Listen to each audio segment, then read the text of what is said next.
فرزند زہرا یہ حالات برے ہیں.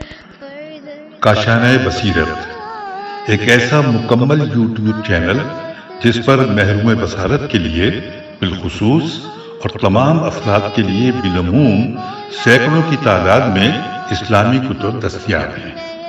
لہذا گزارش ہے کہ آپ اپنی ذمہ داری نبھاتے ہوئے کاشانۂ بصیرت کو سبسکرائب کرنے کے ساتھ ساتھ بیل آئیکن کو پریس کیجیے تاکہ آپ علم کے حصول کے ساتھ ساتھ مذہب اہل بیت کی اشاعت میں بھی اہم کردار ادا کرتے رہیں.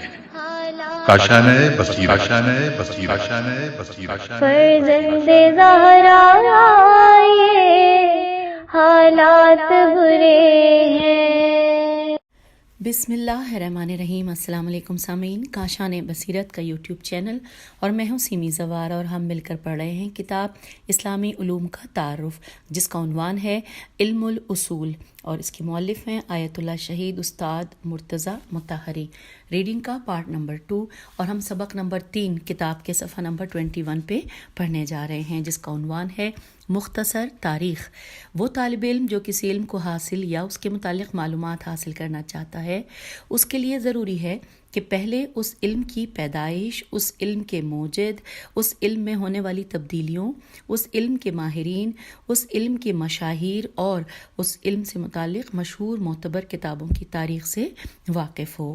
علم اصول وہ علم ہے جس نے اسلامی ثقافت کی آغوش میں آنکھیں کھولی ہیں اور اسی کے دامن میں پروان چڑھا ہے. مشہور یہ ہے کہ علم اصول کے موجد محمد بن ادریس شافعی ہیں. ابن خلدون اپنے مشہور و معروف مقدمے میں علوم و صنائع صاد نون الف حمزہ عین کے باب میں لکھتے ہیں کہ وہ پہلا شخص کہ جس نے علم اصول کے بارے میں کتاب لکھی شافعی تھے. موصوف نے اپنی مشہور کتاب الرسالہ کے نام سے لکھی ہے اور انہوں نے اس کتاب میں اوامر، نواہی، بیان، خبر، نسخ اور منصوص العلت القیاس سے بحث و گفتگو کی ہے. ان کے بعد حنفی علماء نے اس سلسلے میں کتابیں تحریر کیں اور وسیع پیمانے پر تحقیقات کا سلسلہ شروع کر دیا.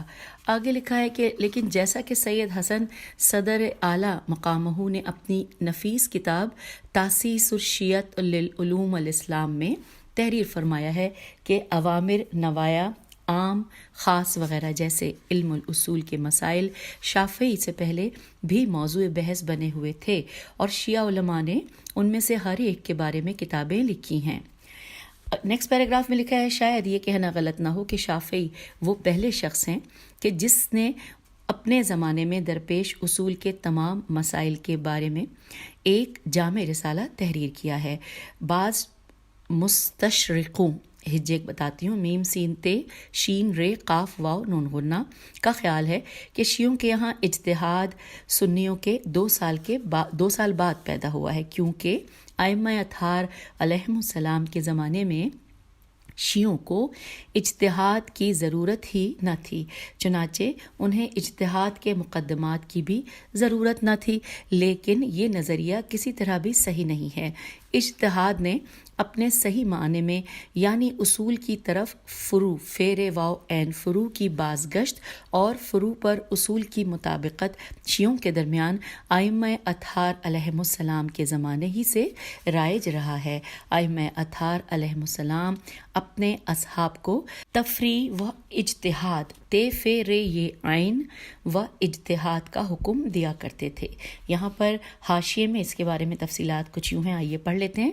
لکھا ہے کہ اس سلسلے میں مزید وضاحت کے لیے مکتب تشیع کے 3 شمارے میں، یہ جو مکتب تشیع ہے یہ انورٹڈ کاما میں لکھا ہے، اس کا مطلب یہ کتاب کا نام ہے، کہ 3 شمارے میں شہید مطہری کے مقالے اجتہاد و سلام اور ہزارہ شیخ طوسی کی 2 جلد میں موصوف ہی کے مقالے الہامی از شیخ اللطائفہ کا مطالعہ فرمائیں۔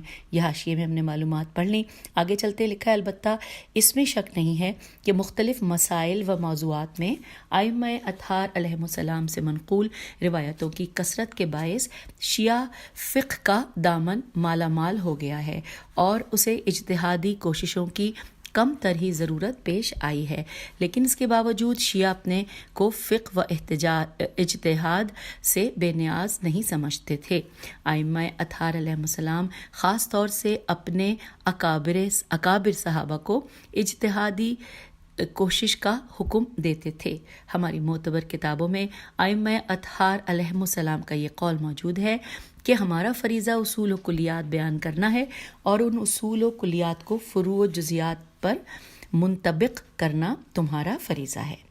آگے چلتے ہیں، لکھا ہے شیعہ علماء میں وہ پہلی اہم اور برجستہ شخصیت جس نے علم اصول میں کتابیں تالیف کیں اور اصول میں ان کے نظریات صدیوں تک بحث و گفتگو کا موضوع بنے رہے، سید مرتضیٰ علم الہدا عین لام میم الف لام ہے دال چھوٹی ہے اس پہ کھڑا الف علم الہدا کی ذات ہے۔ سید مرتضیٰ نے علم اصول میں بہت سی کتابیں تحریر کی ہیں۔ ان کی مشہور ترین کتاب الذریعہ ہے، الف لام زال رے یہ عین ہے، الذریعہ ہے۔ سید مرتضیٰ نہج البلاغہ کو جمع کرنے والے سید رضی کے بھائی ہیں۔ سید مرتضیٰ 4 صدی ہجری کے اختتام اور 5ویں صدی ہجری کے آغاز سے تعلق رکھتے ہیں۔ آپ نے 436 ہجری میں وفات پائی ہے۔ سید مرتضیٰ مشہور شیعہ متکلم شیخ مفید وفات 413 ہجری کے شاگرد ہیں اور شیخ مفید شیخ صدوق ابن بابویا وفات 381 ہجری کے شاگرد ہیں۔ شیخ صدوق شہر رے میں دفن ہیں۔ آئیے آگے چلتے ہیں، لکھا ہے کہ سید مرتضیٰ کے بعد وہ مشہور و معروف شخصیت جس نے علم الاصول کے بارے میں کتاب لکھی اور ان کے نظریات 3-4 صدی تک غیر معمولی طور پر چھائے رہے، شیخ ابو جعفر طوسی وفات 460 ہجری ہیں۔ شیخ طوسی سید مرتضیٰ کے شاگرد ہیں۔ کچھ عرصہ شیخ مفید کے سامنے بھی زانوئے ادب طے کیا۔ 1000 سال سے زائد قدیمی نجف اشرف کا حوضہ علمیہ اسی عظیم شخصیت کے ہاتھوں تاسیس ہوا ہے۔ شیخ طوسی کی اصولی کتاب کا نام عدت الاصول عین دال گولتا الف لام الف صاد واو لام عدت الاصول ہے۔ ایک دوسری شخصیت جس کے نظریات علم اصول میں مشہور ہوئے صاحب معالم الاصول ہیں، میم عین الف لام میم الف لام الف صاد واو لام معالم الاصول ہیں۔ آپ کا نام شیخ حسن ہے اور صاحب شرح لمعہ ہجے بتاتی ہوں، شین رے ہے شرح لام میم عین ہے، شہید ثانی کے فرزند ہیں۔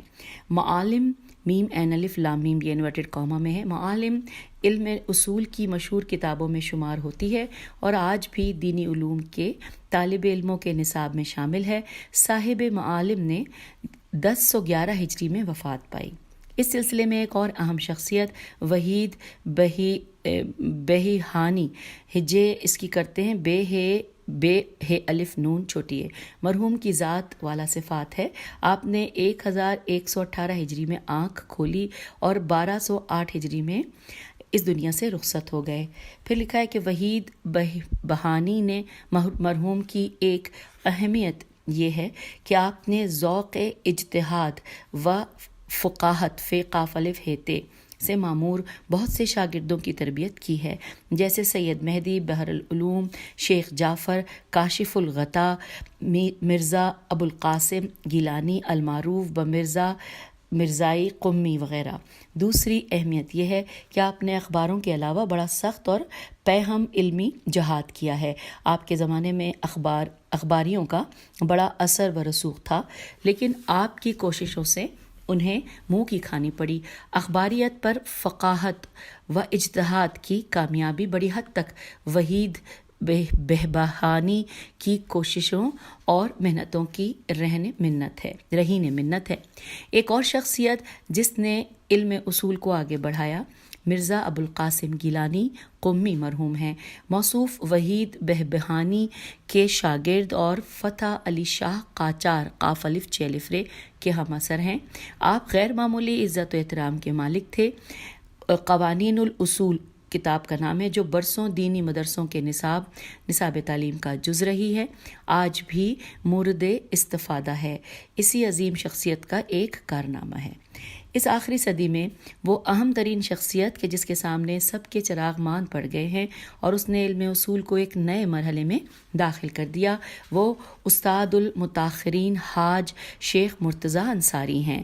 اس عظیم شخص نے 214 ہجری میں شہر دزفول دال زے فے واو لام میں آنکھ کھولی۔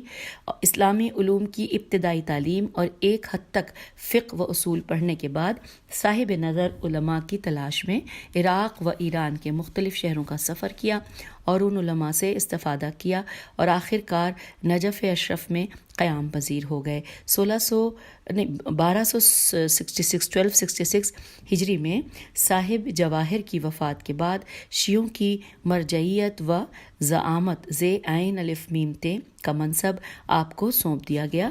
1281 میں ہجری میں وفات پائی۔ آپ کے افکار و نظریات آج بھی بحث و گفتگو میں مرکزی حیثیت کے حامل ہیں۔ آپ کے بعد آنے والے تمام علماء آپ ہی کے دبستان کے پیرو ہیں۔ ابھی تک کوئی ایسا دبستان وجود میں نہیں آیا ہے کہ جو آپ کے مکتب فکر کو مکمل طور پر دگرگوں کر سکے، لیکن آپ کے دبستان کے شاگردوں نے آپ ہی کے مکتب فکر کی بنیاد پر کچھ ایسے نظریات پیش کیے ہیں جن سے بعض اوقات آپ کے نظریات ٹوٹتے نظر آتے ہیں۔ شیخ انصاری کی دو مشہور کتابیں ہیں، ایک علم اصول میں ہے جس کا نام فرائد الاصول ہے اور دوسری فقہ میں مقاصب ہے، میم کاف الف سین بے انورٹڈ کاما میں یہ دونوں نام ہیں، مقاصب اور فرائد الاصول۔ یہ دونوں کتابیں آج بھی دینی علوم کے مدرسوں میں اعلیٰ درجوں کے لیے درسی کتابوں کا حصہ ہیں۔ شیخ انصاری کے مکتب کے شاگردوں میں سب سے زیادہ مشہور و معروف صاحب کفایت الاصول آخوند ملا محمد کاظم خراسانی ہیں۔ آخوند خراسانی مرحوم کے افکار و نظریات دینی مدرسوں میں ہمیشہ موضوع بحث رہتے ہیں۔ یہ عظیم شخص وہی ہے جس نے مشروطیت کا فتویٰ دیا اور ایران میں نظام مشروطہ کی برقراری میں ان کا بہت بڑا حصہ ہے۔ تاریخ مشروطہ سے مربوط کتابوں میں آپ کا نام ہمیشہ لیا جاتا ہے۔ آپ نے 1329 ہجری میں وفات پائی ہے۔ آخوند خراسانی مرحوم کے بعد بھی علم اصول میں اچھے خاصے نئے افکار و نظریات وجود میں آئے اور بعض نظریات تو غیر معمولی تحقیق و دقت نظر کے حامل ہیں۔ میں ہجے کرتی ہوں، غیر معمولی تحقیق و دقت، آسان ہے، دال قافتے ہے، نظر کے حامل ہیں۔ اسلامی علوم کے درمیان کسی بھی علم میں اتنی رد و بدل نہیں ہوئی ہے کہ جتنی علم اصول میں تبدیلی آتی رہی ہے، اور آج بھی ایسی نمایاں شخصیتیں موجود ہیں جو اس علم میں صاحب نظر مانی جاتی ہیں۔ علم اصول چونکہ علمی و ذہنی محاسبات سے سروکار رکھتا ہے، اس میں تحقیق و جستجو بہت زیادہ ہوتی ہے، لہٰذا یہ ایک شیریں و دلچسپ علم ہے اور طالب علم کے ذہن کو اپنی طرف مائل کرتا ہے۔ علم اصول فکری ورزش اور ذہن کی مشق کے لحاظ سے فلسفہ و منطق کی صف میں شمار ہوتا ہے۔ علوم قدیمہ کے طلباء اپنی فکر و نظر کی گہرائی کے سلسلے میں اسی علم اصول کے رہین منت ہیں۔ یہ پیج 27 پہ یہ جو ہم پڑھ رہے تھے مکمل ہوا۔ سبق نمبر جو 3 پڑھا ہم نے، اب ہم سبق نمبر 4 پڑھنے آ گئے ہیں پیج 28 پہ، اور اس کا عنوان ہے علم اصول کے مسائل۔ آئیے مسائل جانتے ہیں۔ ہم یہاں علم اصول کے مسائل سے محترم و عزیز طالب علموں کی آگاہی کے لیے کچھ کلیات ذکر کر رہے ہیں، لیکن اصولیوں کے یہاں رائج ترتیب کی پیروی نہیں کریں گے، بلکہ ان مطالب کو ایک نئی ترتیب کے ساتھ جسے ہم خود بہتر سمجھتے ہیں پیش کریں گے۔ ہم پہلے بھی یہ بتا چکے ہیں کہ علم اصول ایک دستوری علم ہے، یعنی یہ علم ہمیں اصلی مصادر سے احکام کے صحیح استنباط کا طریقہ سکھاتا ہے، لہٰذا علم اصول کے تمام مسائل انہی 4 مصادر سے مربوط ہیں جنہیں گزشتہ دروس میں بیان کیا جا چکا ہے۔ چنانچہ علم اصول کے مسائل یا کتاب قرآن سے مربوط ہیں، یا سنت حدیث، یا حدیث سے. اچھا یوں میں بتاؤں کہ یہ مسائل جہاں پہ لکھا ہے مسائل یا کتاب کے آگے لکھا ہے قرآن، پھر لکھا ہے قرآن سے مربوط ہیں، یا سنت، جہاں سنت لکھا ہے اس کے آگے بریکٹ میں لکھا ہے حدیث سے، یا دونوں سے، یا اجماع سے، الف جیم میم الف عین سے، اور یا عقل سے تعلق رکھتے ہیں. میرے خیال ہے یہ صحیح جملہ سمجھ میں آ گیا ہوگا، یا دوبارہ پڑھ دیتی ہوں کہ لہٰذا علم اصول کے تمام مسائل انہی 4 مصادر سے مربوط ہیں جنہیں گزشتہ دروس میں بیان کیا جا چکا ہے. چنانچہ علم اصول کے مسائل یا کتاب قرآن سے مربوط ہیں، یا سنت حدیث سے، یا دونوں سے، یا اجماع سے، اور یا عقل سے تعلق رکھتے ہیں. اب آئیے آگے چلتے ہیں. لکھا ہے اب میں یہ عرض کروں گا کہ ممکن ہے کہ ہمارے سامنے کچھ ایسے مقامات بھی آ جائیں کہ جن کے اسلامی احکام کو ہم ان 4 مصادر میں سے کسی کے ذریعے استنباط نہ کر سکیں، یعنی استنباط کی راہیں ہمارے لیے مسدود ہوں، میم سین دال واو دال مسدود ہوں. پھر لکھا ہے کہ شارع اسلام شین الف ر عین شارع اسلام نے اس مقام پر بھی خاموشی اختیار نہیں کی ہے اور کچھ عملی قواعد و فرائض ہمارے لیے مقرر کیے ہیں جنہیں ہم حکم ظاہری کے نام سے یاد کر سکتے ہیں. حکم واقعی کے استنباط سے مایوسی کے بعد عملی و ظاہری فریضے کے حاصل کرنے کے سلسلے میں بھی ہم ان قواعد سے استفادے کے طور طریقے اور اصول و دستور سیکھنے کے محتاج ہے. لہٰذا علم اصول جو ایک دستوری علم ہے اس کی 2 قسمیں ہیں. ایک قسم متعلقہ مصادر سے واقعی شرعی احکام کے صحیح استنباط کے دستور سے تعلق رکھتی ہے، اور دوسری قسم واقعی احکام کے استنباط سے مایوسی کی صورت میں کچھ قواعد سے صحیح استفادے کے اصول و دستور سے تعلق رکھتی ہے. ہم پہلی قسم کو استنباطی اصول اور دوسری قسم کو عملی اصول کا نام دے سکتے ہیں، اور چونکہ استنباطی اصول یا کتاب یا سنت یا اجماع یا عقل کے ذریعے استنباط سے تعلق رکھتے ہیں، لہٰذا استنباطی اصول کے مسائل 4 بحثوں میں تقسیم ہوں گے. ہم اپنی بحث کا آغاز کتاب یعنی کہ قرآن سے کر رہے ہیں.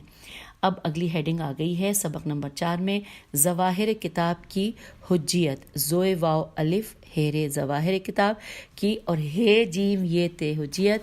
لکھا علم اصول میں قرآن سے مخصوص بحثی کچھ زیادہ نہیں ہے. قرآن سے متعلق اکثر بحثیں کتاب و سنت کے درمیان مشترک ہیں.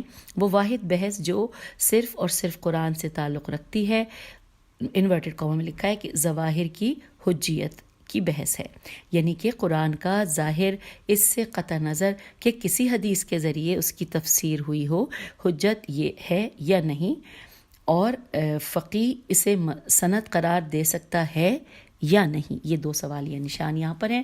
بظاہر یہ بات مطلب 2 سوال ہیں یہاں پر. بظاہر یہ بات بڑی عجیب نظر آتی ہے کہ اصولیوں نے یہ بحث کیوں چھیڑی ہے. کیا یہ بھی کوئی شک و شبے کا مقام ہے کہ فقی آیات قرآن کے ظواہر کو سند بنا سکتا ہے یا نہیں؟ شیعہ اصولوں نے یہ بحث اخباریوں کے اعتراضات کا جواب دینے کی غرض سے چھیڑی ہے. جیسا کہ ہم پہلے بھی عرض کر چکے ہیں کہ اخباریوں کا خیال ہے کہ معصومین علیہ السلام کے سوا کسی کو قرآن سے استفادہ و استنباط کا حق نہیں ہے.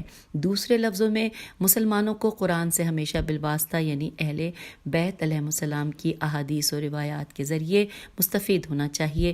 اخباری اس سلسلے میں ان احادیث کو دلیل بناتے ہیں جن میں تفسیر بالرائے سے روکا گیا ہے. اخباریوں کا دعویٰ ہے کہ ہر آیت کا معانی حدیث سے پوچھنا چاہیے.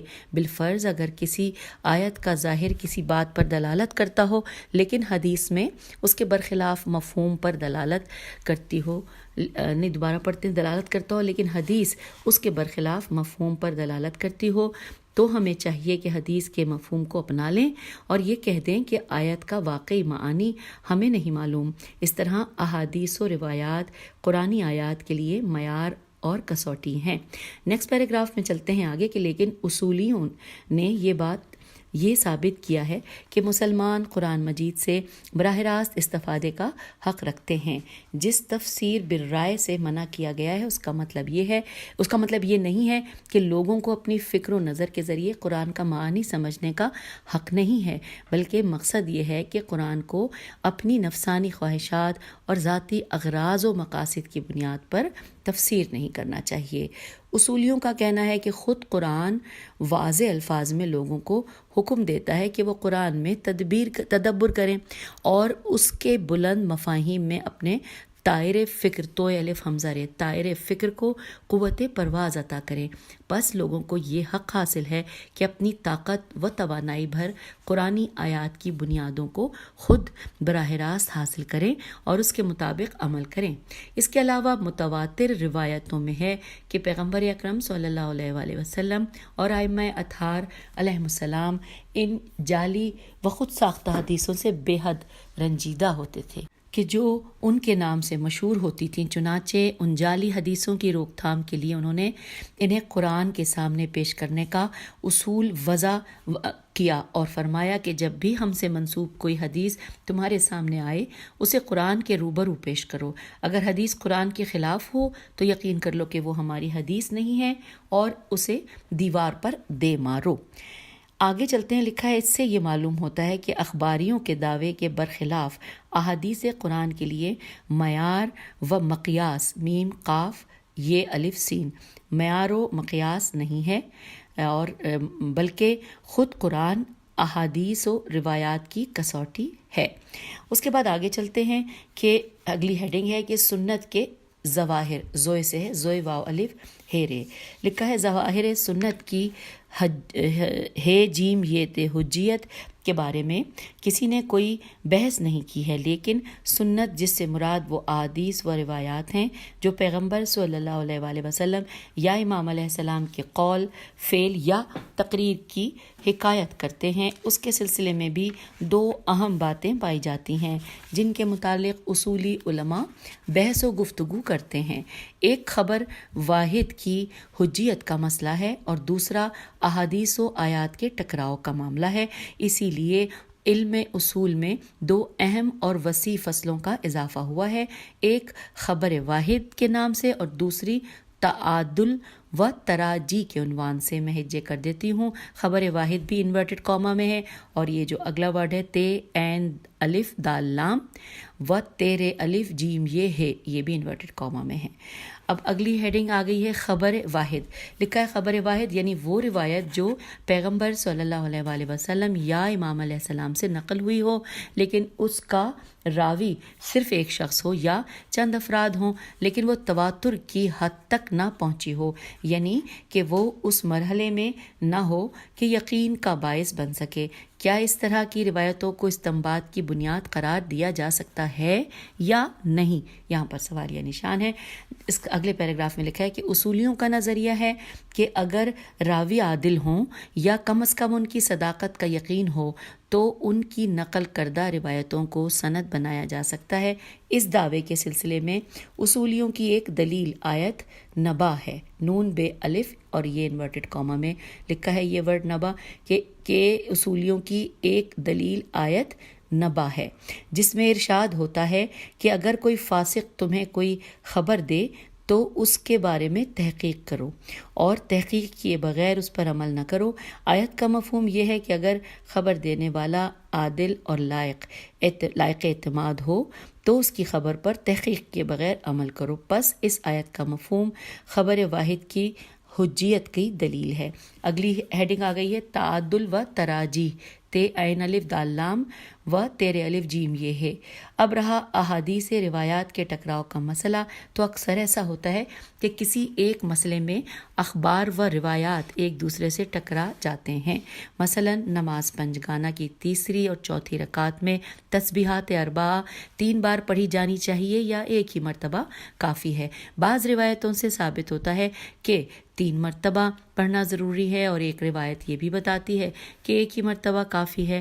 یا یہ مسئلہ کہ انسانی فضلہ زواد لام ہے کی کھاد بیچنا جائز ہے یا نہیں، اس سلسلے میں بھی روایتیں مختلف ہیں. اس قسم کی روایتوں کے سلسلے میں کیا کرنا چاہیے؟ آیا یہ کہہ دیں کہ